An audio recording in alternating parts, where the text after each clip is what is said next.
Vous écoutez Sud Radio, droit de réponse à notre invité Cédric Vladimir. Bonjour à vous. Bonjour. Soyez le bienvenu sur Sud Radio. Vous êtes un ancien policier, vous avez été révoqué.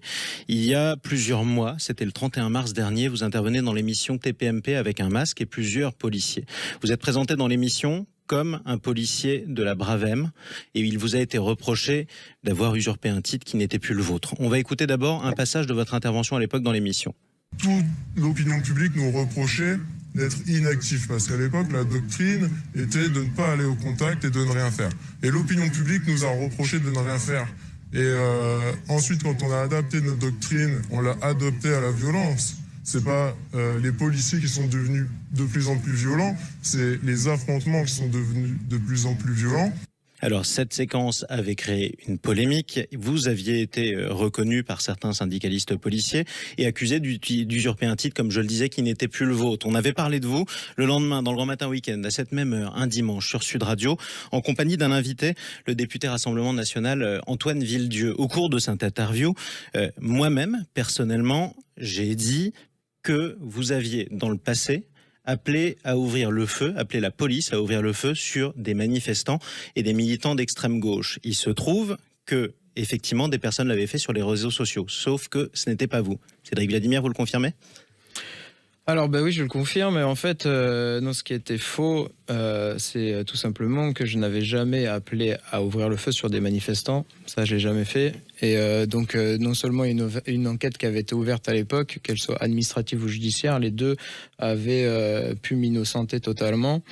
Et ce qui avait été dit exactement, c'était face aux bombes, face aux mortiers, face aux cocktails Molotov, face aux marteaux et aux pavés, fini le LBD, ouvrons le feu. Ça avait été donc jugé comme un appel à la légitime défense et non pas un appel à tirer sur les manifestants. C'est très important parce que c'était au contraire pour protéger les manifestants qu'il avait été dit ça. Et en fait, ça faisait suite à une attaque particulièrement violente qui faisait l'actualité ce jour-là, où des policiers avaient failli mourir sous les coups de marteau, de bombes artisanales, etc. Et donc, en fait, le collectif pour lequel je portais la parole avait appelé à la légitime défense. C'est pas moi qui avais rédigé ce poste, l'enquête l'a conclu, elle a identifié ceux qui avaient rédigé le poste. Donc, si jamais moi, personnellement, je vous ai prêté un acte que vous n'avez pas commis, effectivement, je vous présente mes excuses, ainsi qu'à tous ceux qui nous écoutaient ce jour-là. Chose importante, avant qu'on vienne aussi sur l'émission de Touche pas à mon poste, si vous tenez à ce qu'on sache que ce n'est pas vous qui avez commis ce message sur les réseaux sociaux, en disant « ouvrant le feu », si vous tenez à ce qu'on sache que vous ne l'avez pas écrit, c'est que vous désavouez ce propos ? Alors, moi, je désavoue pas la légitime défense. Et je préférerais toujours voir un assassin de policier ou quelqu'un qui tente d'assassiner un policier tomber plutôt que de voir un policier tomber. Là, c'est autre chose, effectivement. Ça, c'est la légitime défense, qui n'est pas tout à fait la même chose. Revenons maintenant, si vous le voulez bien, sur cette émission, parce que c'était le cadre aussi de cette interview, dans laquelle, je le rappelle, on recevait le député Rassemblement National, Antoine Villedieu, qui est un ancien syndicaliste policier, qui manifestement vous a connu, que vous avez connu aussi, ça on n'y reviendra pas. Il avait effectivement dit que votre participation à cette émission donnait une image violente de la police. Vous vouliez y répondre? Alors déjà, je vais quand même rebondir sur ce que vous venez de dire. Non, je ne le connais pas. Et il ne me connaît pas non plus. Voilà, donc c'était juste un concurrent syndical. D'accord. On ne s'est jamais vu. D'accord. Donc non, il ne me connaît pas. D'ailleurs, c'est lui qui a demandé à être interviewé chez vous et c'est lui qui s'est fait inviter, c'était pas votre invité. Donc il était notre invité puisqu'on l'avait accepté de toute façon et qu'on lui a donné la parole. D'ailleurs, comme on la donne quand vous la donne à vous, puisque c'est un droit de réponse et qu'on vous le doit, ça c'est bien naturel. Voilà, il était quand même venu volontairement parler sur moi, donc c'était un peu particulier. Bref. Après, concernant du coup ce qu'il me reprochait d'être violent, de donner une image violente, de creuser le fossé entre la police et la population. En fait, j'ai fait exactement l'inverse dans cette émission, puisqu'en fait, si on écoute l'émission, le motif de notre venue, c'était de faire comprendre à tous les téléspectateurs que sous chaque uniforme, il y a un être humain.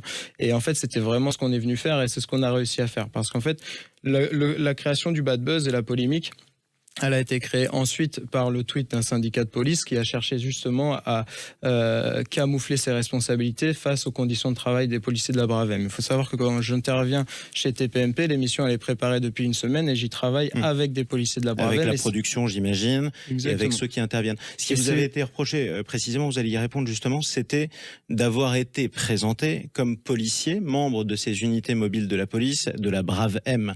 Est-ce que vous avez demandé à l'émission de vous présenter comme membre de la Bravem? Alors on a demandé exactement l'inverse, et donc ça fera l'objet justement d'une plainte pour abus de confiance contre une productrice de TPMP. Il faut savoir que Cyril Hanouna a été le premier trompé puisque c'est ses équipes qui lui ont menti en disant qu'on était des membres de la Bravem.